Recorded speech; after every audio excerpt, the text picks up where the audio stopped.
नमस्कार मित्रांनो.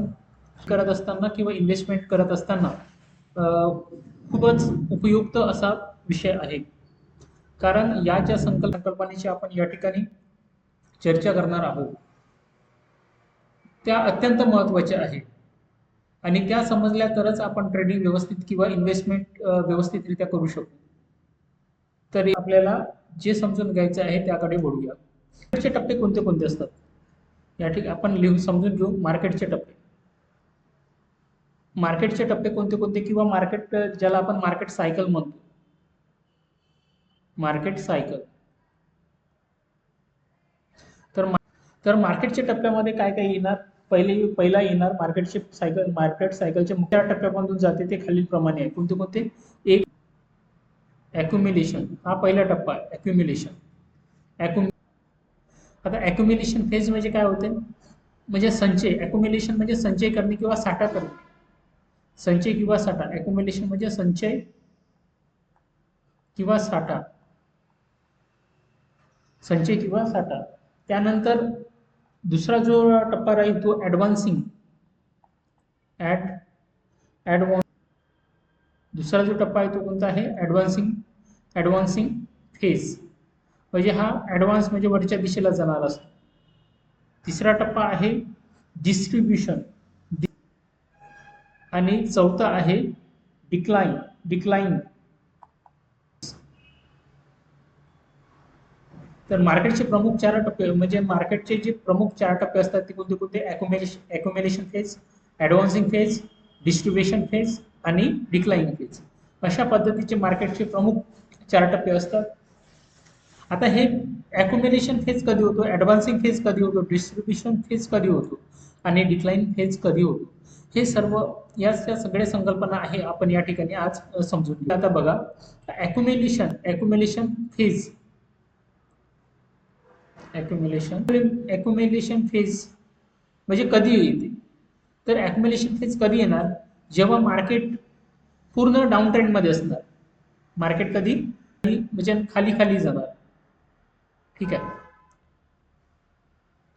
अशा पद्धतीने मार्केट खाली गेल्यानंतर त्यानंतर काय होईल? इथे कन्सोलिडेशन म्हणजे ना आता मार्केट ना वरती जाणार एकदम, ना खाली जाणार. ना वरती जाणार ना खाली जाणार, ना वरती जाणार ना खाली जाणार, ना वरती जाणार ना खाली जाणार. ठीक आहे. अशा पद्धतीचं काय होत आहे आता इथे इथे मार्केटनी या ठिकाणी लो बनवून एक आणि इथे काय बनवलेलं आहे? हाय बनवलेला आहे. आता मार्केटने काय केलेलं आहे? या ठिकाणी ना वरच्या दिशेला चाललं ना खालच्या दिशेला चाललेलं आहे मार्केट. पहिले सुरुवातीला इथून टोटली खाली आलेला आहे आणि आता काय आहे? एका कन्सोलिडेशन फेज मध्ये जात आहे. कन्सोलिडेशन फेज म्हणजे इथे ॲक्युम्युलेशन होत आहे. आता हे ॲक्युम्युलेशन आहे की कन्सोलिडेशन आहे, हे आपल्याला जेव्हा प्राइस जेव्हा मुवमेंट होईल याच्यानंतर इकडे प्राइस जाणार किंवा प्राइस एक ते वरती जाणार, या दोनपैकी प्राइस एक तर खाली जाणार किंवा वरती जाणार. जेव्हा प्राइस या ठिकाणी वरती जायला सुरुवात होते, वरती जायला जेव्हा हा सगळा म्हणजे ब्रेकआउट हा जो रेजिस्टन्स आहे त्याचा ब्रेकआउट दिल्यानंतर प्राइस वरती जायला सुरुवात होते. मार्केट काय झालं इथे ॲक्युम्युलेशन म्हणजे इथे इथून समजा आता वरच्या दिशेला गेला आणि ही लेवल मार्केटने वरच्या दिशेला ब्रेक केली, तर मग काय झालं? आता याचा जो अर्थ आहे का इथे काय झालेलं आहे? जे मोठे मोठे ट्रेडर आहेत, मोठमोठे जे ट्रेडर आहे त्यांनी इथं हा जो कोणता शेअर असेल त्या ठिकाणी इथे काय केलेलं आहे? त्याला खरेदी केलेली आहे. ॲक्युम्युलेशन फेजमध्ये काय होते? खरेदी केल्या जाते मोठ्या प्रमाणात. त्याचा स्टॉक्स आपल्याकडे ते साठवतात आणि साठवत असताना त्यांना बराच वेळ लागतो, कारण याच लेवलवरती ते बाय करायला सुरुवात करतात. या दरम्यान बाय करून आपल्याकडे तो स्टॉक्स जो आहे तो म्हणजे त्याची प्राइस काय झाली होती? पहिले या शेअरची प्राइस सुरुवातीला समजा इथे जर समजा शेअरचे भाव जर समजा आपण समजू की इथे 1,000 रुपये होते. आता 1,000पासून भाव कमी कमी होऊन समजू की इथे आता 500 पर्यंत आलेले आहे. 500 पर्यंत आणि हे वाला हा 100 रुपयाचा आहे. 500 ते 600 दरम्यान आपल्याला भाव काय होत आहे? भावाची मुवमेंट होत आहे 500 ते 600च्या दरम्यान. आता मग 500 ते 600च्या दरम्यान यांनी काय केलं? 1,000 रुपयाचे जो शेअर्स होता तो आता 500 ते 600 या दरम्यान भेटत आहे. तर मग त्यांनी काय करणार? ती वस्तू स्वस्त झाली म्हणून आपल्याकडे घेऊन ठेवणार आणि त्या शेअरचा आपल्याकडे साठा करणार आणि त्याच्यानंतर भाव इथून वरती जायला सुरुवात होईल. मग इथून वरती जायला सुरुवात केल्यानंतर आपल्या लक्षात येणार की ही जी फेज आहे ही ॲक्युम्युलेशनची आहे. त्याच्यानंतर मग ॲक्युम्युलेशन होणार. आता इथे काय होईल, इथे सर्वात महत्वाचं या ठिकाणी भाव आपल्याला वाढताना दिसणार नाही, परंतु व्हॉल्यूम जो आहे व्हॉल्यूम व्यवस्थित राहणार. म्हणजे भाव वाढणार नाही तरी पण व्हॉल्यूम आपल्याला बाईंग जो म्हणजे व्हॉल्यूम जो आहे तो जास्त पाहायला मिळणार. म्हणजे तर एक लक्षात ठेवण्यासारखं आहे की जेव्हा प्राइस खाली येते तेव्हा त्या ठिकाणी ॲक्युम्युलेशन होणार आणि त्याच्यानंतर इथून जेव्हा भाव वरती जायला सुरुवात होते त्याच्यानंतर ती वेगळी फेज लागणार. पहिले सुरुवातीला काय झालं म्हणजे एक मिनिट, पहिले सुरुवातीला आपण एकदा एक समजून घेऊ की मार्केट कोणतंही जात असताना काय जाईल, पहिले असं वरती वरती जाणार.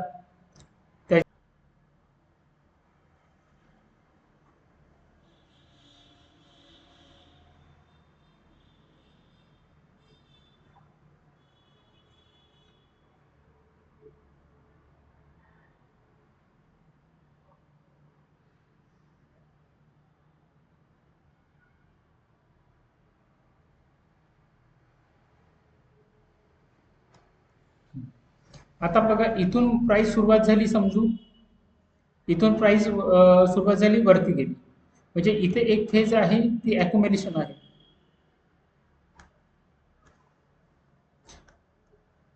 त्याच्यानंतर भाव वाढले म्हणजे ही झाली ॲडव्हान्सिंग फेज. ॲडव्हान्सिंग फेज त्यानंतर इथून भाव काय झाले, कन्सोलिडेट झाले इथे आणि त्याच्यानंतर खालच्या दिशेला ब्रेक केला तर ही झाली डिस्ट्रीब्युशन. म्हणजे ज्या लोकांनी इथं बाय केलेलं आहे त्या लोकांनी इथं सेल केलेलं आहे, डिस्ट्रीब्युशन. आणि त्याच्यानंतर भाव खाली खाली आले त्याला आपण म्हणतो decline. Decline decline decline phase.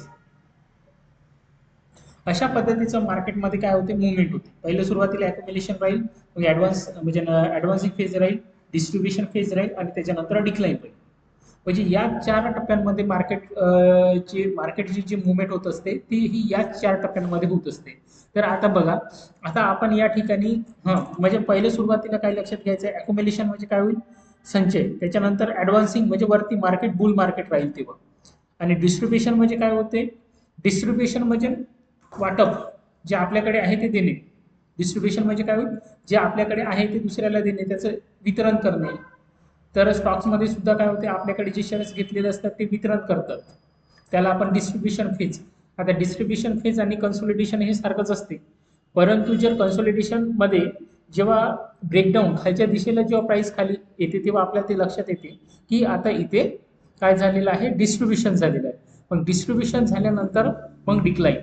म्हणजे पहिल्या सुरुवातीला ॲक्युम्युलेशन ॲडव्हान्सिंग, नंतर डिस्ट्रीब्युशन, डिक्लाइन. अशा पद्धतीचे मार्केटमध्ये मुवमेंट होत असतात.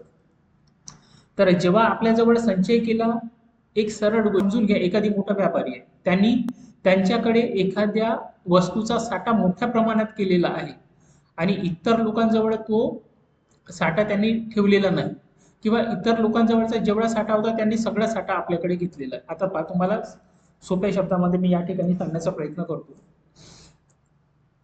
जो साठा आहे कोणत्या एखाद्या वस्तूचा घ्या, स्टॉक मार्केट आणि आपलं बाजार हे सगळं सारखंच आहे, याच्यामध्ये काहीही फरक नाही. जी सायकोलॉजी प्रत्येक ठिकाणी सेमच असणार आहे. तर आता एखाद्या वस्तूचा साठा समजा, असं समजू काय, कांदे आहे, कांद्यांचा साठा हा 10 लोकांकडे आज म्हणजे अस्तित्वात आहे. 10 व्यापाऱ्यांकडे कांदे मोठ्या प्रमाणात आहे आणि शेतामधून कांदे निघायला सुरुवात व्हायची आहे. ठीक आहे. तर आता काय होईल, जर त्याच्यामधला एखादी मोठा व्यापारी आहे, तो काय करेल, तो आपल्याकडे साठवण्याचा प्रयत्न करेल, आपल्याकडे साठवण्याचा पूर्ण प्रयत्न करेल. म्हणजे बाकीच्या सगळ्या लोकांकडून तो कांदा आपल्याकडे विकत घेऊ शकतो आणि विकत घेतल्यानंतर आता जो साठा आहे तो कोणाकडे राहिला, फक्त त्या एकाच व्यक्तीकडे आहे. मग आता घेणाऱ्यांना तर गरजच आहे, तर विकणाऱ्याची याच्यामध्ये काय होईल, विकणारा काय म्हणेल, मी मोठ्या जास्त भावाला आता मी कांद्याचे भाव वाढवून कांदा विकणार. मग याच्यामध्ये काय होते, जर साठा त्यांनी आपल्याकडे संचय केल्यानंतर, कांद्याचा संचय आपल्याकडे केल्यानंतर किंवा साठा केल्यानंतर त्याचे कांद्याचे भाव वाढत वाढत वाढत जाणार आणि ज्या लोकांना घ्यायचे ते वाढत्या वाढत्या किमतीला ते त्यांना कांदे घ्यावं लागेल. अशा पद्धतीने काय होते, आपल्याकडे एखाद्या व्यक्तीने संचय केल्यानंतर त्या वस्तूचे भाव वाढतात. तसंच म्हणजे संचय करत असताना विशिष्ट किमतीलाच करणार आहे, परंतु मग विशिष्ट त्याच्यावरच्या किमती आणि ज्या किमतीला त्यांनी खरेदी केलेली आहे त्या किमतीला तो विकणार नाही. कारण तो विकणारच नाही त्या किमतीला. तो काय करणार, त्याच्या वरच्या किमतीला तो विकायला सुरुवात करणार. मग तो वरच्या किमतीला विकायला सुरुवात करणार, ग्राहक येतील, वरच्या किमतीला बाय करतील. तर अशा पद्धतीने ते एखाद्या वस्तूचे भाव वाढत जातात. आता सगळा कांदा आहे, समजा सगळा कांदा, आता याच्याकडचा सगळा कांदा यांनी किंवा कांद्याचे भाव असं करता करता खूप मोठ्या प्रमाणात वाढले आणि अजूनही यांच्याकडे अर्धा म्हणजे समजा भाव वाढल्यानंतरही सुद्धा यांच्याकडे कांदे आहेत. तर मग वाढत्या भावाला काय करेल, ही कांदे विकणं सुरुवात करणार.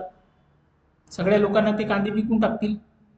मग कांदे विकल्यानंतर आणि यांच्याकडे कांद्याचा साठा संपल्यानंतर काय होईल, परत कांद्याचे जे भाव आहे किंवा मार्केटमध्ये मोठ्या प्रमाणात परत जर समजा कांद्याचं उत्पन्न झालं आणि मार्केटमध्ये कांदा आला, मग ते सुद्धा लोक सेल करणार, हे सुद्धा सेल करणार. तर मग सगळे लोक वितरण करत आहेत. मग सगळे लोक वितरण करत असताना मग काय होईल, कांद्याचे भाव परत खाली खाली खाली खाली यायला सुरुवात होईल. म्हणजे एकदा वितरण केल्यानंतर म्हणजे डिस्ट्रीब्युशन फेज नंतर मग डिक्लाइन फेज म्हणजे उतरता भाव. डिक्लाइन फेज म्हणजे आपला वस्तूचे भाव जे आहे ते उतरायला सुरुवात होते, अशी फेज येते. आणि ही सायकल सदैव चालू असते. म्हणजे पहिले सुरुवातीला ॲक्युम्युलेशन ॲडव्हान्सिंग, त्याच्यानंतर डिस्ट्रीब्युशन डिक्लाइन, परत ॲक्युम्युलेशन ॲडव्हान्सिंग डिस्ट्रीब्युशन डिक्लाइन. अशा पद्धतीमध्ये मार्केटची मुवमेंट होत असते. त्याच्यामुळे आपल्याला हे अत्यंत गरजेचं आहे. या ठिकाणी मित्रांनो तुम्हाला फक्त एक अभ्यासाकरिता एक मी चार्ट या ठिकाणी तुम्हाला दाखवू इच्छितो. तर याच्यामध्ये बघा, आता एखादा भाव सुरुवातीला काय झालेला आहे, सुरुवातीला बघा इथून जर सुरुवात केली आपण तर इथून असे पूर्ण खाली उतरत गेलेले आहे या ठिकाणापर्यंत. त्यानंतर मग भाव उतरल्यानंतर काय झालं, भाव उतरल्यानंतर काय झालं की मग इथे जो आहे इथे संचय केलेला आहे, इथे ना भाव वरती जात आहे ना खाली जात. या दरम्यान आता सुरुवातीला भाव खाली आल्यानंतर परत या ठिकाणी त्या म्हणजे वस्तूचे भाव कमी झाल्यानंतर इथं काय झालेलं आहे, इथे ॲक्युम्युलेशन झालेलं आहे. ॲक्युम्युलेशन झालं. आता ॲक्युम्युलेशन झाल्यानंतर परत प्राइसनी वरच्या दिशेला प्राइस सुरुवात केली. म्हणजे वरच्या दिशेला प्राइसनी ब्रेक केल्यामुळे हे जे आहे ते ॲक्युम्युलेशन आहे असं आपण म्हणू शकतो. त्यानंतर मग आता ॲक्युम्युलेशन झाल्यानंतर काय होणार, का त्या वस्तूचे भाव वाढणार. तर बघा इथून मग काय झालं, त्या वस्तूचे भाव वाढायला सुरुवात झाली. तर मग सरळ सरळ भाव जे आहे इथून वाढायला सुरुवात होऊन इथपर्यंत वरती गेले. आता वरती गेल्यानंतर इथे ॲक्युम्युलेशन मध्ये काय होणार, ॲक्युम्युलेशन केल्यानंतर साठा केल्यानंतर त्या वस्तूचे भाव वाढणार, तर वाढले भाव. त्याच्यानंतर ज्या लोकांनी इथे खरेदी केली त्यांना फायदा झाला किंवा त्यांच्याकडे जो साठा आहे तो वाढल्यानंतर ते काय करणार, मग ते वितरित करणार, ते कोणाला तरी विकणार. तर मग त्याच्यानंतर काय केलेलं आहे, इथे या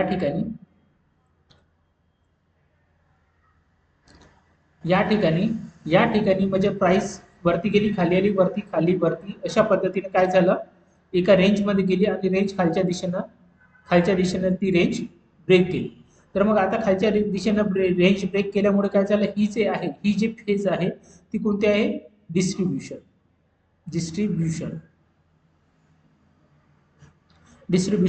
आता इथून डिस्ट्रीब्युशन झाल्यानंतर इथून काय लागलेले आहे, फेज डिक्लाइन म्हणजे उतरता भाव. आता जर भाव उतरत म्हणजे आता बघा इथं कन्सोलिडेशन होणार. आता काय होणार, इथे कन्सोलिडेशन होणार. आता या कन्सोलिडेशन मध्ये आता नेमकं काय होणार आहे ते आपल्याला समोर बघता येईल. ठीक आहे. म्हणजे सुरुवातीला एक गोष्ट लक्षात घ्या की मार्केट जर खाली आले तर ते कन्सोलिडेशन होणार. त्याला आपण खालच्या दिशेला जर झालं समजा कन्सोलिडेशन, त्याला ॲक्युम्युलेशन फेज म्हणतो. ॲक्युम्युलेशन. त्यानंतर ती प्राइस वरच्या दिशेला सुरुवात व्हायला लागली की त्याला आपण म्हणतो ॲडव्हान्सिंग फेज. त्याच्यानंतर इथे जेव्हा कन्सोलिडेशन होते आणि प्राइस खालच्या दिशेनं ब्रेक करते तेव्हा तिथे होते डिस्ट्रीब्युशन फेज आणि खाली आल्यानंतर खाली जेव्हा भाव येते त्याला आपण म्हणतो मध्ये मुवमेंट होत असते. तर आजचा व्हिडिओ तुम्हाला कसा वाटला किंवा यामधून तुम्हाला काही समजून घेता आलं असेल तर खूपच छान. भेटूया पुढच्या व्हिडिओमध्ये. तोपर्यंत नमस्कार.